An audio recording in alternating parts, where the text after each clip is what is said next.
Hey, it's Ruby. Welcome back to my channel. It has been a whole week, maybe even more, of just dark and gloomy weather, which I love, but it is not conducive to filming because I always use natural light. So I had to bring out the ring light. So if the lighting's a little different, that's what it is, because it's just so dark in here. Like if I didn't turn on these lights, it would just be super dark. So we're gonna push through because I want to get through my reading wrap up, my September reading wrap up.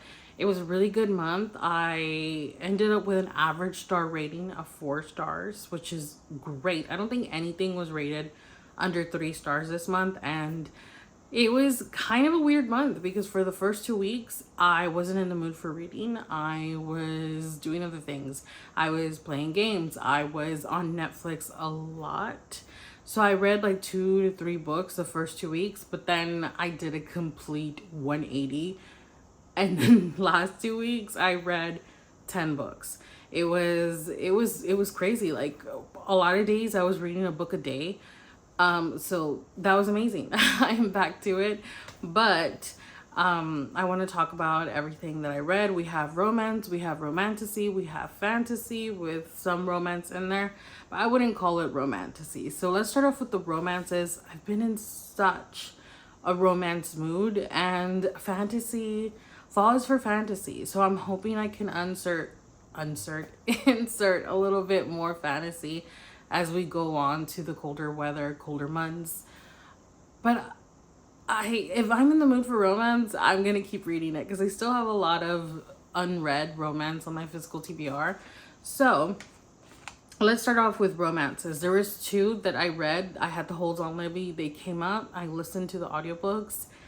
And let me start off with this book because I loved it. It was my only 5-star for the month, but I'm just happy I had a 5-star because we all know I can get a little picky with 5 stars. I'm really generous with ratings, I feel like, but with 5 stars, I can get a little picky. This was 5 stars. It is Out on a Limb by Hannah Bonham Young. I love this book. This was such a fun time, such a good read. We follow our 2 main characters, and they both have a disability of some kind. She was born with her disability. He had illness and that caused him to get an amputation. And so these 2 meet. I'm saying these 2 because I can't remember their names. Of course I can. And I didn't bring my reading journal. I don't want to go get it. But what were their names? Maybe if I think a little bit, I can remember. I literally just read this, but I'm telling you, I immediately forget things.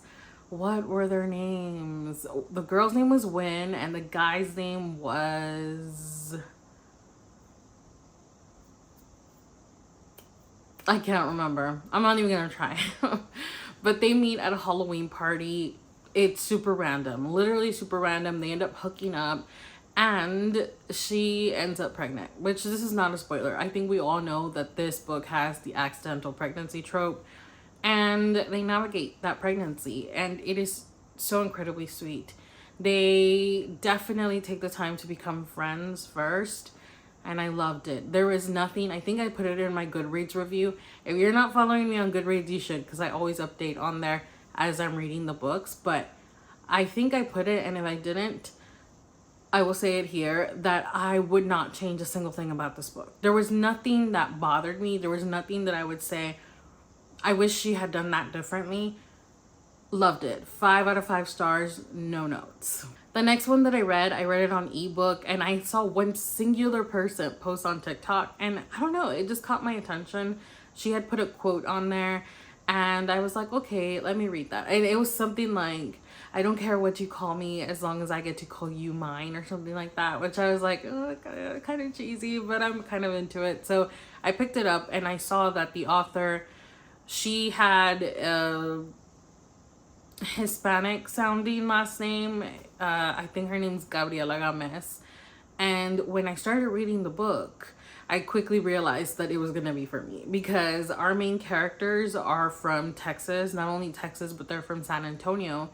And I lived in San Antonio for many years. It's probably my favorite place that I ever lived at to this point. I really love it here in Maryland, but I just don't love that we're alone. Like, we don't have any friends or family, and that was completely different. So I definitely felt nostalgia. I felt homesick, but I love the story. It was so goofy, silly. Did I even say the name of the book? It's The Next Best Fling. I really, really liked it. I stayed up. I started this really late at night, definitely after midnight. And I stayed up till 6:30 a.m. reading the first half of the book. I have a horrible sleeping schedule, but that's still a lot for me. 6:30 is still a lot. And then when I woke up, I continued it and finished it. So obviously I liked it. It's just like goofy, silly fun. A lot of drama, a lot of eye rolls, but in the best way. So I really enjoyed this one. Our main characters kind of already know each other because the main girl is friends with the groom of the wedding. There is a wedding situation going on, and she, Marcela, is in love with the groom. And our MMC, Theo, is in love with the bride, Alice. So it's so twisted, but it's so fun. So like I said, Marcela's in love with the groom and also happens to be his best friend of the past like 10 years. They briefly dated in the past, but it didn't work out. It was like, could we even call it dating? Maybe not. But to her, she fell in love. She's been in love with this guy for 10 years. And now she's devastating that he's getting married to Alice, who also happens to be one of her like ex-friends from college. But they drifted apart once Ben and Alice got together with good reason. She's in love with Ben. Theo is Ben's brother. You see how it's like so intertwined and twisty? And he's in love with Alice. He's been in love with her since they were kids because Ben, Alice, and Theo all grew up together, like in the same neighborhood. So at the beginning of the book, Theo wants to break up the wedding by telling Alice that he's in love with her. And Marcela sees this and stops it. They leave and they get into a situationship just to get through things, get through their heartbreak, and I really liked it. That's like not even, that's, you know, just a little basic plot, but it sounds twisty, it sounds fun, and it is. I definitely recommend it. I gave it 4.5 stars. I saw that she's gonna be releasing another book, I think summer of 2025, and I will be reading it because this was really fun. So those are the two that I didn't own physically. Now let's go through all the physical romance. I listened to this book on audiobook. It was so fast. You will be seeing it in an upcoming reading vlog, Happily Never After by Lynn Painter.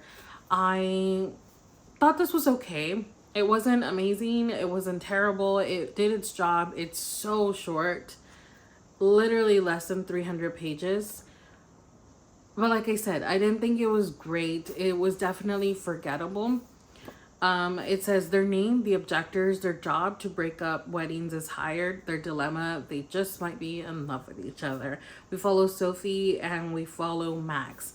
And Sophie meets Max because he actually breaks up her wedding. She is at the altar gonna get married and Max objects.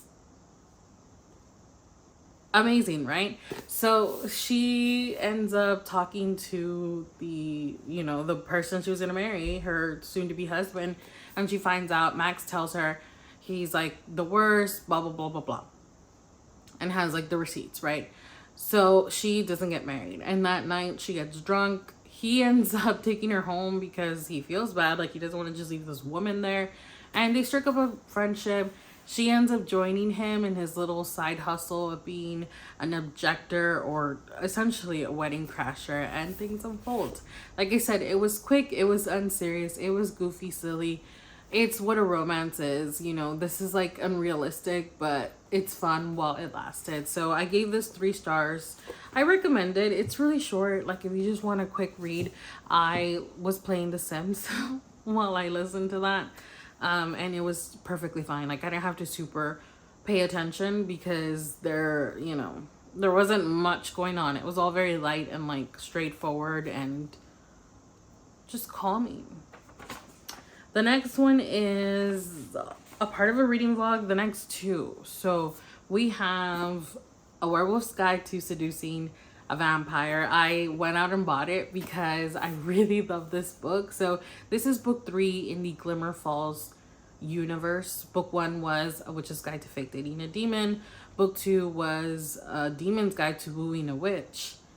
And now we have book 3. They're all super long titles, but I love this. In this we follow Ben and we follow Eleanor. We meet Ben in book 1 and he comes out in book 2. You meet pretty much everybody in book 1 other than one character. Her name's Lilith, that you meet in book 2. But everybody else you meet in book 1. So I do recommend that you at least read book 1. You don't have to. They're interconnected books. But I would at least read book 1. This is my favorite, followed by book 1 and then book 2. So Ben is the owner of Ben's Plant Emporium, a plant store. He loves it, but he is such a businessman, an entrepreneur. He ends up opening an annex, is what he's calling it, which is connected to his plant shop. And it's meant to be kind of like coffee shop vibes, but with a little bit of entertainment. He puts in a stage, so it could be either like a theater or stand-up or different things like that, right? He just wants to expand on his business. He's very proud of his business savvy, and he should be, because he's very successful. So he is 38 years old and alone and a sweetheart. Just not what you would think your typical werewolf is. He is a cinnamon roll of a man. And at the beginning of the book, Mariel and Oz, our couple from book 1, are getting married. And he is in his feelings. He is devastated because he feels like he's going to be dying alone. And that night he goes home. He places an order on eBay for this like mysterious crystal that has a funny like listing description. And it turns out he is ordering a whole person, Eleanor. There's so much going on with Eleanor. She's so different from Ben. She's feisty and violent and aggressive, nothing like he is.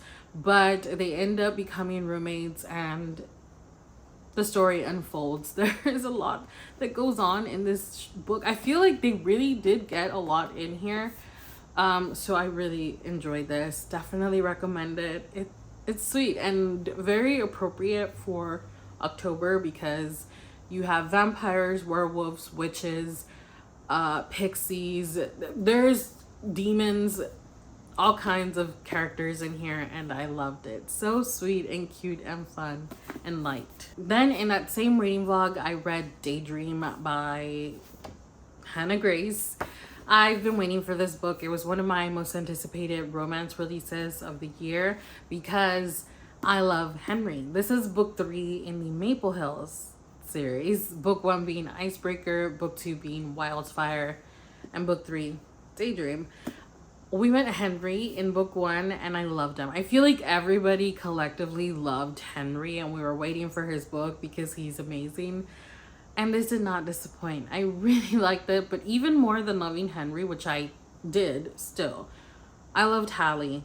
She is a book girl. She loves books. She loves reading. She wants to be an author when she graduates from university.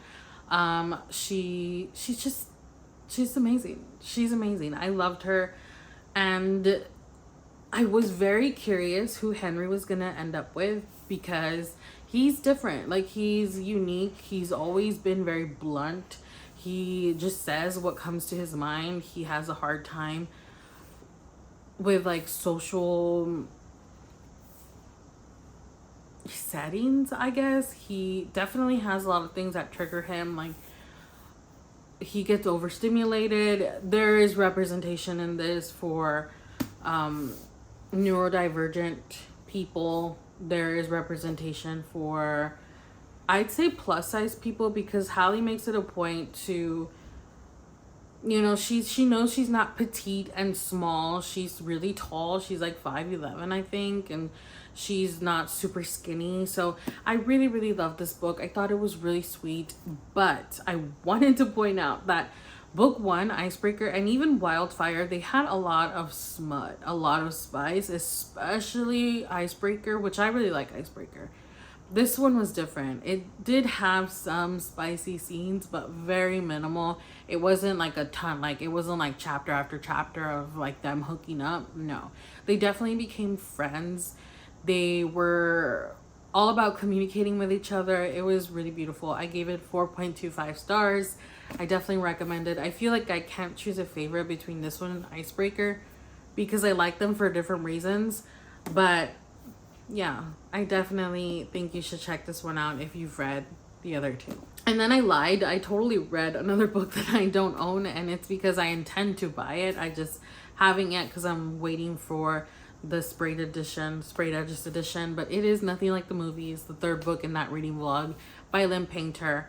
I read Better Than the Movies last year, and I loved it. It is a 5-star read for me. It is the epitome of how perfect YA romance can be.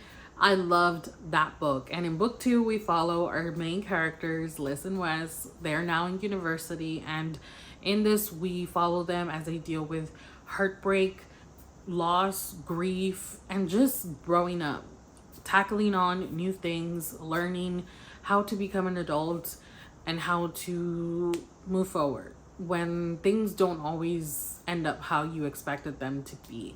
I loved it so much. I definitely recommend it. I still like Better Than the Movies more because I just thought it was so sweet. And it was just, this one was a little more serious because as they grow, they deal with more serious things, right? Makes sense. But I still gave it 4, did I give it 4 stars or 4.5? I don't even know. But it was really good. Let's see, 4.25, fair. I definitely recommend it. It came out already on October 1st. I don't know when you're seeing this. I think tomorrow. So yesterday, so check it out. Like I said, they probably will be doing sprayed edges edition, but it's gonna be a while because with the other ones, like on October 1st, they released Better Than the Movies and then Betting on You with the sprayed edges. And when did those come out? A long time ago. So, you know, either you pick it up now on like ebook and wait like I did, or pick it up. Moving on to romantasy. I read 4 books that were very much romantasy. The first one is Heartless Hunter by Kristen Cicerelli. I read this in one sitting. I listened to the audiobook while I was playing. Again, I was very much into The Sims.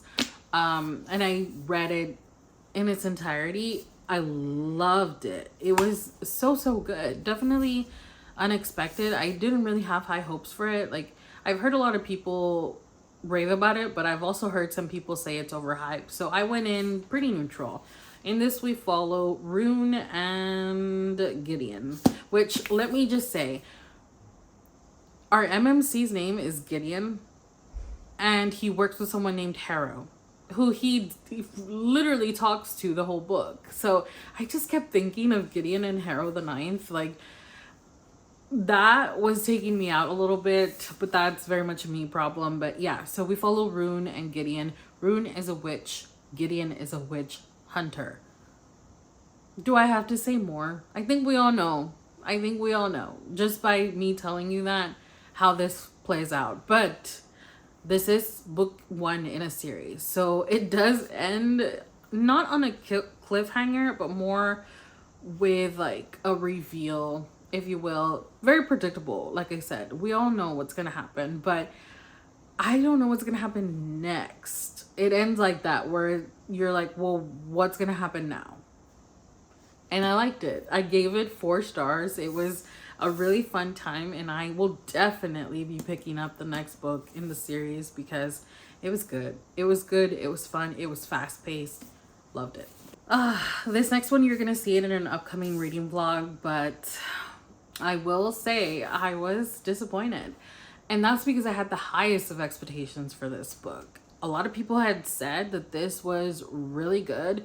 A lot of people love this book. And I will say it's not bad. I just had, I guess, such high expectations.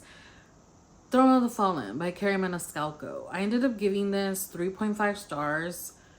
Like I said, I didn't think it was bad. It is told in parts, and I didn't really become invested until part 4, which was the end. The rest of it I found a little boring, but not enough that I was like, wow. I need to DNF this. It was just like, okay, can we get something more? I did read the original trilogy, the Kingdom of the Wicked trilogy, and I honestly would recommend that you read that first.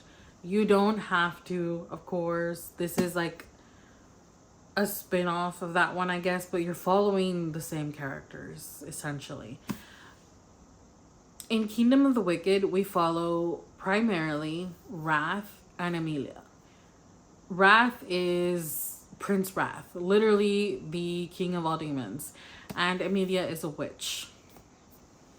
We follow them the 3 books, right? But we meet essentially everybody in here comes out in that trilogy, with the exception of maybe the Fae, because in this we don't have witches, but now we have Fae that we're dealing with. So I would say I would definitely read the original trilogy, but you don't have to. But just keep that in mind. If it was me, I would.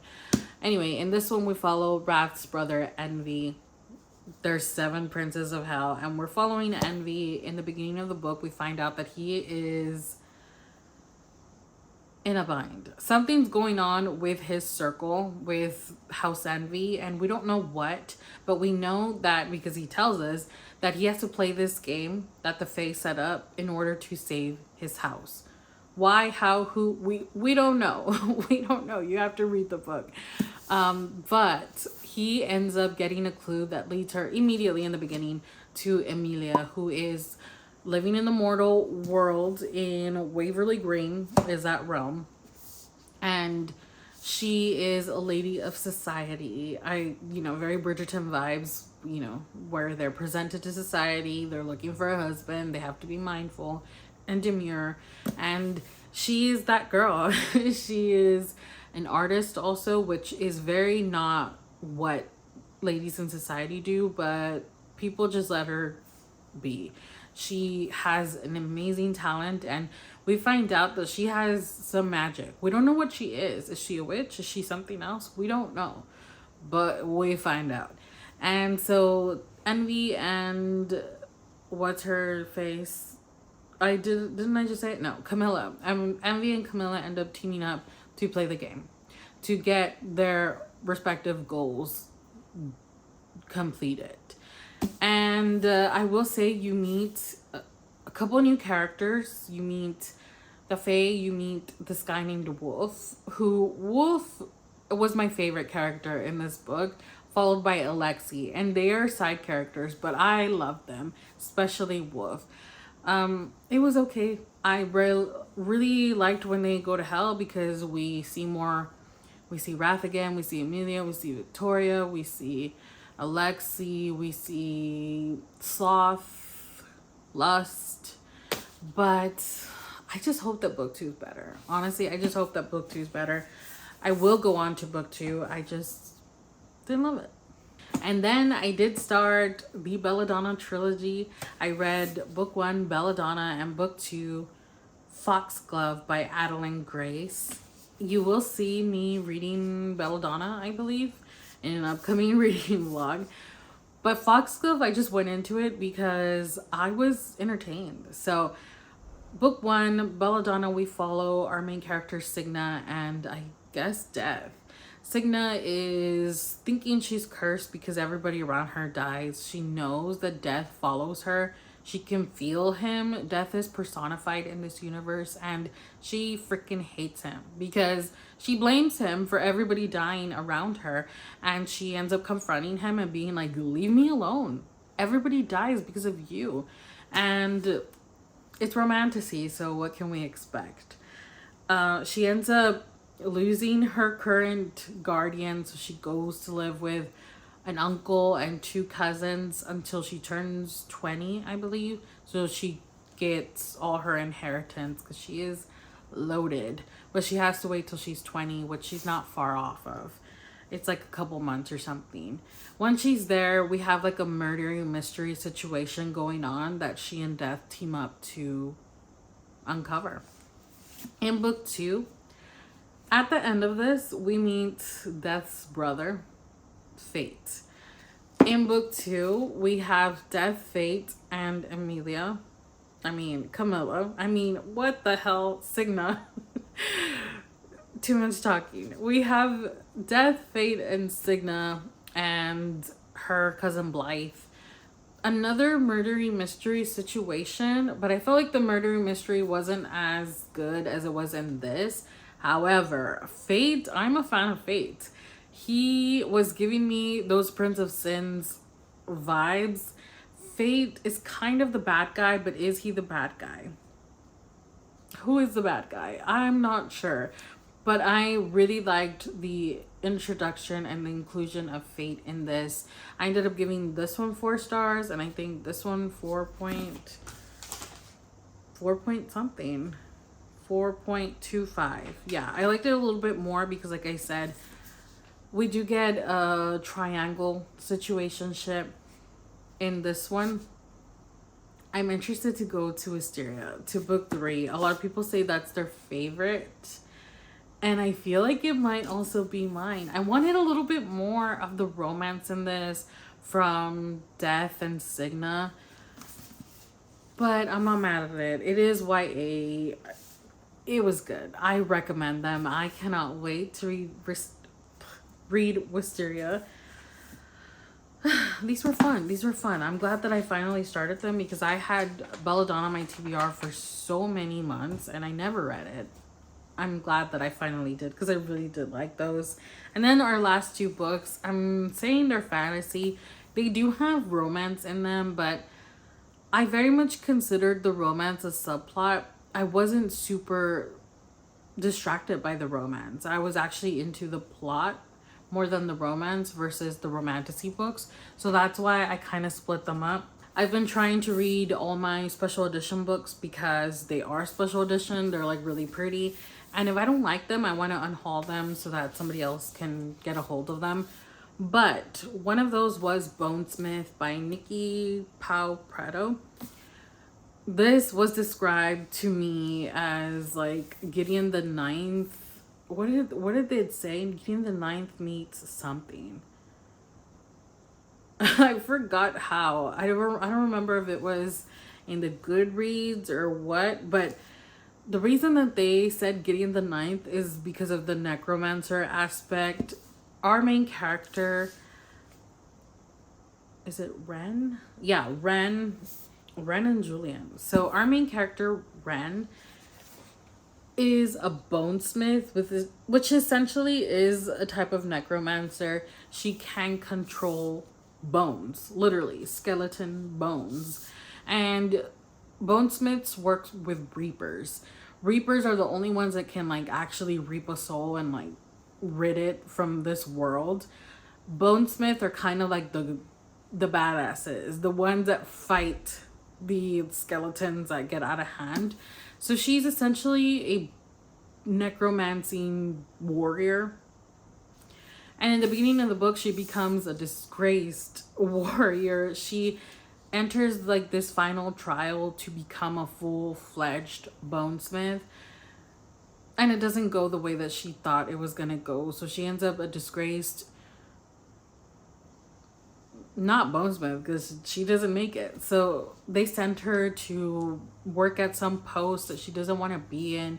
But once she's there, she needs another bonesmith, and she learns a little bit more about things that she didn't know about. She essentially is like the daughter of the most powerful bonesmith. What am I getting at? Her grandma is like the leader of the bonesmiths, and then her dad is the heir, making her also an heir. But yeah, she ends up getting banished really, until she learns her lesson. And she meets this guy, Julian. He is not a bonesmith. He is another type of smith. And I don't want to say too much because I feel like you should just know as little as possible.